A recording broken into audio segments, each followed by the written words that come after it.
What is the dumbest thing Americans think about Australia? That's a great question because I convinced a lot of people that I used to ride a kangaroo to school.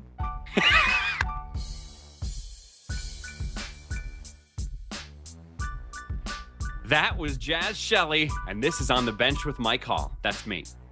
Jaz Shelley has become a sensation in Lincoln, Nebraska, in her first year playing women's basketball there. She transferred over from Oregon after 2 years there when she was a valuable player, but not a star by any means. It took her no time to show off her talents for the Huskers. She basically leads the team in almost every major statistical category and was the driving force in their 12-0 start to the season. She's already registered a triple-double this year for a team that is the surprise squad fighting for the Big Ten crown. And she brings a joy to the court that can not only be felt all the way over in her native Australia, but especially by the Husker faithful in Lincoln. Speaking of, I started off our chat by asking her to describe the atmosphere for a Huskers women's basketball home game. It's insane, and our Husker fans are actually kind of crazy. So, I mean, I think they were even getting into some of the Iowa players yesterday. So, I mean, it's awesome to have that sort of atmosphere, but they're fun. Okay, elaborate on crazy. You say your fans are crazy. In what way? Yeah, I mean, they are very personal. I mean, whenever I'm on the floor, I always hear something about Australia. I think one of the fans on courts was asking me about Vegemite toast during the game, and they're nuts. So are they expecting you to answer? Like, as you're bringing the ball up the court, be like, well, actually, Vegemite is something that we normally have. I have no idea, but I run the wing a lot. So sometimes I want to turn around and talk to them. I don't really think it's appropriate, but I will one time. I think they're funny. You got to do it at one point, right? Just for the story of what it's like to go back and forth with someone. It's fun. I definitely will. I want to get into Australia and Americans and all that stuff in a second, but I do want to focus on you for a second first. How do you explain how well you individually are playing this year? I think I'm a big confidence player. So, I mean, having my teammates and my coaches and the whole entire program support me the way that they do, it's just kind of made me play much more loose, and I'm enjoying it, and it's just fun. I think that big confidence factor has really given me a boost this year to really max out my potential, I think. But how quickly did that come? Because you were productive from your first game this year, but it was the new team for you when you transferred in. So how long into joining the new team did it take for you to gain that confidence? It was definitely a long preseason for me. I think I nowhere near was as good as I was when I first started preseason to now, but it was a lot of also with our sports psych and stuff, trying to get my mind back into the game, and just the chemistry with my players, trying to build those connections and stuff. A lot of off-court stuff that went into the way I'm performing now. But I'm definitely nowhere near as good as I am now than when I was at the start of the season. What off-court stuff helped? Well, I mean, I get along with my teammates so well. That's huge for me, playing with players that I can trust and they trust me, and there's mutual respect. I think that is a team I've always been a part of, and I really appreciate the characters that we have here at Nebraska, and that goes a long way with our team. Who's the biggest character on the team? Character is in out there goofy, or? Well, yeah, you said we've got a bunch of characters on this team, so I'm curious. Definitely, I would put Alexis in the mix. Yeah, she's very out there, but she's fun. Everyone has a different sort of personality. It's really nice, the mix that we have. But I would probably have Lex up there as a big time character. Well, how close were you initially to coming to Nebraska instead of initially going to Oregon a couple years ago? Very close. It was definitely between Oregon and Nebraska.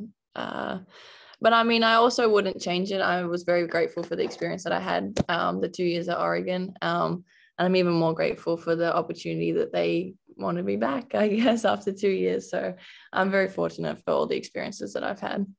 What do you remember about a couple of years ago when you were close to Nebraska? What drew you to it back then originally?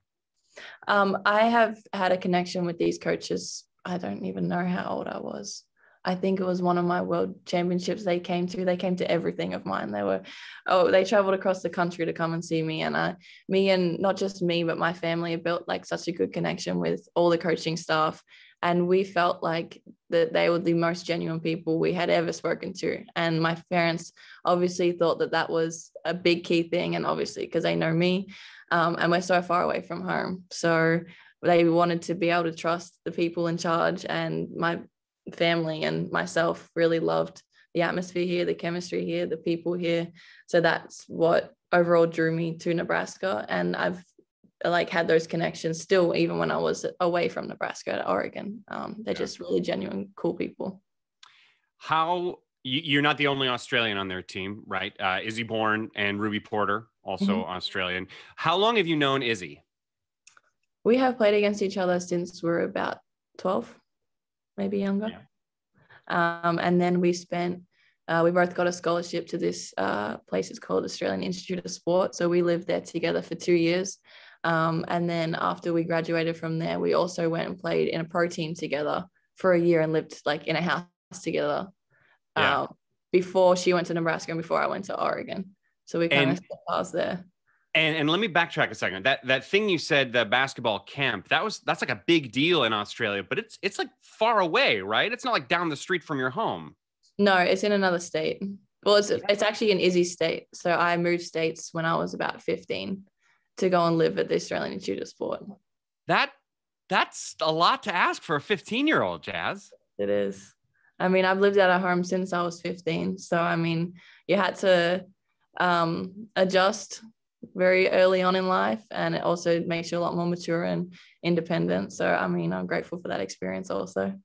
So you started playing against Izzy when you were 12. When would you say you two officially became buddies? Okay, so it's a funny story because back home we have Disney Channel, right? Okay. And Izzy was on a Disney Channel like ad. So I've always known her probably for the first 3 years of my life as the girl that was on Disney Channel. So like I was kind of like more like starstruck because I don't actually know her personally. I just kind of seen it from afar, and her and her sister was like the girls on Disney Channel. So I was like, that's kind of cool. But we never actually started to like become friends until we both got a scholarship to the Australian Institute of Sport. It was always us like knew of each other, playing against each other. But we were about 16. Yeah. By the time we actually we lived together when we were 16 and we were buddies then. So she was on a show or just an advertisement? So it's like a show that previews in the ads, but so it's called she was on it with Lauren Jackson. She was like an undercover coach or something, and Izzy was like the feature. How long did that go for? That aired for like probably a year. Yeah. Like it was the one show that just kept like repeating on, but it was Izzy featured in it, and the whole basketball world just knew it was the girl on Disney Channel. So is she like a superstar actress? Oh yeah. We watch it back because she was so young when she did it. It's just funny now. And our whole team knows about it. So we all watch it together. How much did Izzy being on the team make you want to come here when you decided to transfer from Oregon? It was huge. I mean, I really wanted to go somewhere where I felt supported and had a family away from home. And I felt the most comfortable here. I was fortunate enough to visit Izzy when we had the bushfires in Oregon and I couldn't go home. So we had to get out of the state. And I was like, I'm going to go see Izzy for a couple of weeks. So I already was familiarized with the players that were here last year. And I've already had that bond with the coaches, but I got to experience Nebraska for a couple of weeks because I had nowhere else to go. So being able to experience that as well made me feel like, wow, I could really have a home here. And so that was really cool that I got to experience that. So besides an acting superstar, how would you describe Izzy when she was younger? She was younger. She was quiet. She still is pretty quiet. She's more to herself, but she's always been one of the most genuine friends I've ever had. So it also her coming to Nebraska really showed if she enjoys it, we're very similar in character. So I knew that I would love it too. How would she describe you when you were younger? I think I was quiet. I was more to myself. I think I've come out of my shell a lot more now. Can be crazy sometimes, but I can't even remember back then. We were so young. When you're living away from home, it's tough to be, Exactly. Yeah. I get that. Let's talk a little bit about your season. It is not easy to get a triple double, and you had one in November. What do you remember most about that game? We won by a lot. We won by a lot in that game.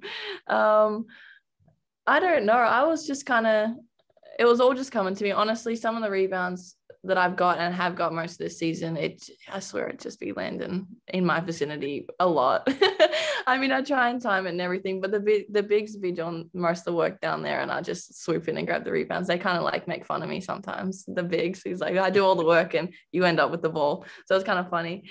That game, I definitely had a lot of those. But I mean, my teammates were knocking shots. We won by so much because we really like shot the ball really, really well. So my assists really came quite easy because my teammates did not miss that game. That was knocking down everything. Yeah. I guess that's easier to get those stats when throwing out assists is going to be easier when they're making every shot. So you start the season great. The first 12 games, you win all 12. Then you play Michigan State and they're shorthanded and you guys lose. And no one's going to go undefeated the whole season. So you had to know a loss was coming. What did you learn from that loss? We learned a lot. I mean, I also don't think we would have played as well against Michigan than that week if we hadn't have had that loss. It was kind of more of a reality check. We went into the game. We weren't expecting that to be our first loss. And we really took that one to heart because we weren't ready. We weren't prepared. And we would have done a lot of things differently. Even if we didn't shoot the ball well, there was effort plays and then we gave up on defense, and there was a lot of things that we could have done, but we really looked at that and analyzed that, tried not to hang our heads for too long because we came into that Michigan game with so much fire because of that loss, which I think really helped us in the end. But that loss hurt, and this loss hurt yesterday too. So try not to dwell on it too much. And Big Ten is an insane conference. I really can't wrap my head around it, that we play probably the number one team in the Big Ten on Thursday. And then we go to Iowa on Sunday. So it's tough. We really don't have time to dwell on things. We just kind of have to bounce back and keep fighting every game. What is your head coach, Amy Williams, like in a locker room? Let's say you're down at the half. Is she someone who's going to be really animated and try to get you guys, riled up? Or is she more sort of a calm and like, let's remember to execute X, Y, and Z, et cetera?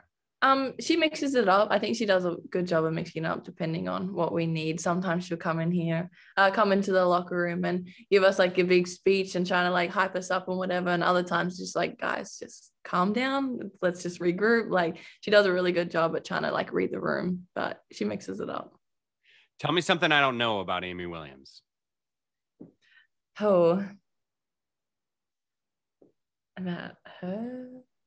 I don't know about her. I know her family and Coach Williams are very good ping pong players. I haven't played coach, but I have lost to her husband, and I think her daughter's better than her husband. They can really play ping pong. Yeah? Yeah. Why haven't you played Amy? Take her down. I think she's scared. She's scared? We'll go with that. She's scared. I like that. All right, let's talk a little bit about your background. So I've only been to Australia once, but I've never been to Maui. What is your hometown of Maui, Australia like? Very small. There's a population of 8,000. We live right out in the country. It's about 2 hours from the city of Melbourne. I grew up there for about 16 years of my life, and then I went to another state, but my family actually moved an hour closer to the city, which is still in the country, so that like my siblings could go to university in the city. My brother was playing basketball there, and it was just easier because we were doing the commute for 2 hours like every day. So my grandparents still live in Maui. You go through a grocery store and every single person knows everyone because there's only one high school. It's awesome. I love the atmosphere, and they've always been so like, they love like my family and stuff because we're very sport fanatics, and they always like help me, and they love what I'm doing. And I have a lot of fans there, which is kind of cool. And I'm planning on going back there if I get to go home in May, which I haven't been there in probably 3 years now. So I'm excited for that. And I still have some fans there, which is kind of cool. Tell me something about Moe that is similar to Lincoln, Nebraska. Oh, it is a small town in a sense. Like I feel like when you go down like this, Moe's obviously a lot smaller, but because they're country people, I think they're very nice and genuine and stuff. I feel like you would see similarities in the types of people that are here in Lincoln, Nebraska, because they're very, very overly nice people here in Nebraska. So Really nice? yes, they're very nice. And I feel like it's the same where I'm from too. Give me a food that they serve in Lincoln that they don't serve in Moe, but they should. Chick-fil-A. All right, you got to franchise one. Bring it to Australia. If I open a Chick-fil-A in Australia, I think I would be rich. As every Australian says when they come over to America, so we need a Chick-fil-A. Really? But they have some fast food over there, right? Just not Chick-fil-A in particular. Yeah, they have. We don't have anywhere near American fast food, but we have a couple spots. Now, we can do fast food pretty darn well over here. What is the dumbest thing Americans think about Australia? That's a great question because I convinced a lot of people that I used to ride a kangaroo to school. No, I actually convinced them and did not tell them otherwise, and they really believed it.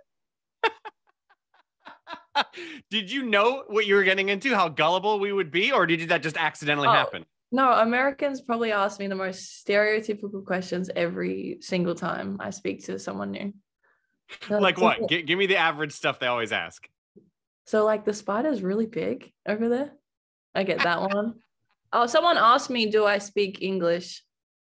Like, do they speak English in Australia? Yeah, that's a good one. Yeah. Mm-hmm. Definitely the kangaroos and the koalas all the time. Oh, man. There are some funny ones, but I can't think of them right now. But like something will happen, like something so simple. Like, do you have chairs in Australia too? Like they think you live like somewhere that's like the unknown, like on another continent. Like it is another continent, but like in the middle of nowhere, like out of space. They don't understand. Do you have chairs in Australia? That's amazing. Okay. By the way, I would have loved to be near you as you straight-faced were like, yeah, I rode a kangaroo to school. I was pretty convincing. What is the dumbest thing Australians think about America? They all seem to be true sometimes. There's nothing wrong. I don't know, but I think Australians just have like when they hear about Americans, they just think of like fast food, overweight, like very like they think Americans are dumb. I don't know why, but it's always just like because when I was coming back to America from Australia, they're like, "You really gonna go back like over there?" Like it was like they were really confused. You're like, yeah, they do basketball at least better. Yeah. Okay. No, I actually love it here. I love it here. Yeah. It's fun. How many Americans, percentage-wise, actually do a good Australian accent? None. I don't know anyone that actually can do it properly because they all do it and they sound like British. Oh, yeah? Yeah. They sound like they're from England. Okay. So no one on your team does a good one then? No. I would have thought Izzy maybe could do one, but okay. Yeah, that's true. Actually, Bella is all right sometimes because Ruby she has a lot thicker of an accent than me and Izzy. So her like expressions are more exaggerated, and Bella does hers really well, but she can't mock me and Izzy. Right. I'm tempted to try one and have you grade me. Okay. Okay. Well, the thing is, I'm afraid it might turn a little bit New Zealand. I don't want to go there. So that was actually kind of good. No, that was actually pretty good. Thank you. Can you do an American accent? Yes, but it sounds very like Southern. Okay. You have to give me something to say though. How about I'm a cowgirl, Just trying to hang out in the big city. Okay. I'm a cowgirl just trying to hang out in the big city. That's not bad. That wasn't that Southern either. That was I know pretty we good. exaggerated too much. That one wasn't bad. I liked it. That's not bad. One day, you got to do an entire post-game press conference with an American accent and just see if anybody catches it. I probably could. But it's because whenever I order at restaurants and stuff, I kind of put on an accent, like an American accent, so that they understand me. Because this has happened to both me and Izzy. We went to Dairy Queen to ask for a large Coke, and both times they thought we said cheese curds. So they said, "Do you want what sauce do you want with that?" And we said, "With my Coke." It didn't really make sense. That makes sense. So you have to adjust when you're ordering food so you don't get poisoned or get the wrong. Yeah, that's smart. There's a lot of great things about America, as we've covered, clearly. There's also a lot of fascinating things where you are in Lincoln, Nebraska. For example, the culture around a football game is pretty special. How many football games did you go to this past fall? I went to about 3. What were they like?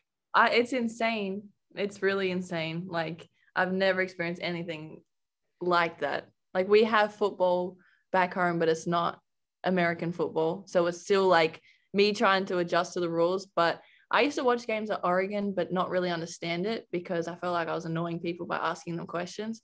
So now I went to a few games with Sam, and she's like, "Okay, get all your questions out now. Let me hear it," because I know they're all games. So I understood the game, and she let me do it. So now, like, I actually watch football and understand it. It's kind of fun. Yeah. Because I just sat there and I just fed her questions and she explained them without getting irritated. And now I get it and it's fun.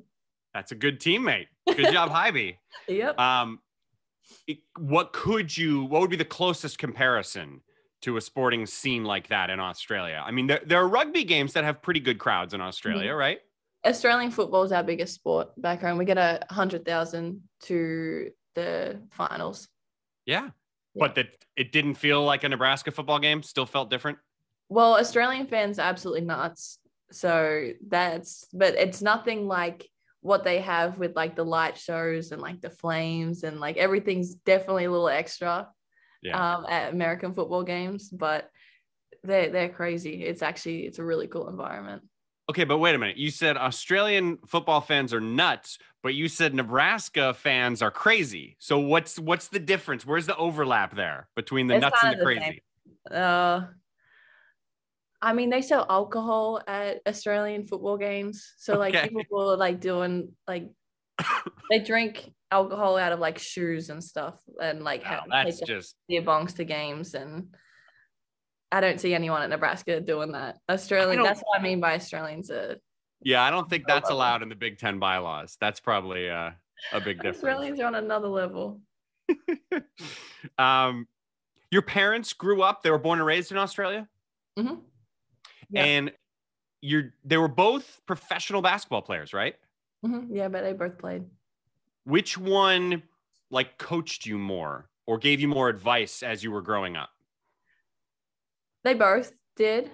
My dad's more of a shooting coach. So he like helps like little kids learn how to shoot. And he also was able to go on like the NBL scene and work with like, it's called Melbourne Tigers at the time, and help out with some of them. So he's pretty experienced in that department. So he helps me with my shot a lot. And my mom, she's cool because like, she'll be like, "Jazz, you played like crap." And I'm like, "I know." And I respect it because it's coming from a place like she knows what she's talking about. But she coached me since I was younger, since I was like 8 to about 12. And then I told her when I was about 12, I was like, "You can't coach me anymore." Because she kept yelling at me to use my left hand. And it would annoy me because she wouldn't yell at anyone else but me. I was like, So I was like, okay, I need to be coached by someone else because she kept yelling at me every single game to use my left hand. I couldn't have it anymore. Right. But no, we have a really close relationship, and I listen to her a lot. They must be thrilled at what you've done this year. And I mean, every parent would be, but to know that in Oregon, by no means were you struggling, but you just weren't a star the way you've been this year. So they must be thrilled to be like, "Yeah, that's the Jazz that we know." Exactly. Yeah. That's like, they knew how I could play like when I was back in Australia and stuff. And after my first couple of games, like, wow, like you're back. Like, this is incredible. Because I've seen it before. Like, before I came over to America, it's like, I haven't seen you.